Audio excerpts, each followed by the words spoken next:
കർത്താവ്, നിൻ്റെ ഉന്നതമായ നാമത്തിന് സ്വസ്ഥം ചെയ്യുന്ന കർത്താവ്, നിൻ്റെ വിശുദ്ധ പൗരോഹിത്യത്തെ മഹത്വപ്പെടുത്തണമേ കർത്താവ്, സഭയിലുള്ള സാന്നിധ്യം പ്രകടമാക്കണം. 39 വർഷം ഞാൻ അർപ്പിച്ച കൃപാന്റെ യോഗ്യതയാൽ കൃപാസ്ഥാനത്താരെ ജീവനോടെ പ്രത്യക്ഷപ്പെട്ട പരിശുദ്ധമ്മയുടെ മാധ്യസ്ഥത്തിലെ ഞാൽത്താറയിൽ നടന്ന 10,000 ആരാധനയുടെ യോഗശക്തിയാൽ അങ്ങനെ മക്കൾക്ക് വേണ്ടി ഞാൻ പ്രാർത്ഥിക്കുന്നു ഈശോയെ. വീട്ടിൽ നിന്ന് ഇറങ്ങിപ്പോകുന്നവരുണ്ട് ഈശോയെ. ഓരോരോ കാര്യം സാധിക്കുന്നതിന് വേണ്ടി ഞാൻ നിനക്ക് മുമ്പ് എൻ്റെ ദൂതനയക്കുന്ന അളിച്ചത് കർത്താവെ, ആ മക്കളുടെ മേലെല്ലാം സഞ്ചാരി മാതാവിൻ്റെ സമയത്തിൻ്റെ അധികാരിയുടെ ദൂത ചൈതന്യം ഉണ്ടാകാൻ ഇടയാക്കണമെന്ന് പ്രാർത്ഥിക്കുന്നു.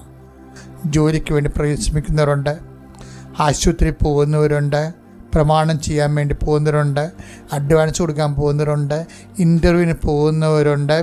അതുപോലെ തന്നെ ഓരോരോ ക്രയവിക്രയങ്ങൾക്കും ഏജൻസിക്കും ബിസിനസ്സിന് പോകുന്നവരുണ്ട്, വിവാഹകാര്യത്തിന് വേണ്ടി പോകുന്നവരുണ്ട്, മക്കൾക്ക് വേണ്ടിയുള്ള കാര്യങ്ങൾക്ക് വേണ്ടി പോകുന്നവരുണ്ട്, വീടിനോട് ബന്ധപ്പെട്ട കാര്യങ്ങൾക്ക് വേണ്ടി പോകുന്നവരുണ്ട്, റവന്യൂ ആയിട്ടുള്ള കാര്യങ്ങൾക്ക് വേണ്ടി പോകുന്നവരുണ്ട്. ഈശോ അവരെ എല്ലാവരെയും ഏറ്റെടുക്കണമെന്ന് പ്രാർത്ഥിക്കുന്നു. ശ്രദ്ധിക്കട്ടെ. Hallelujah, hallelujah, hallelujah, hallelujah, hallelujah. Lord Jesus Christ, pour out His Spirit, let fire fingers, sack with the precious blood, Lord, and peace, Spirit of power and grace.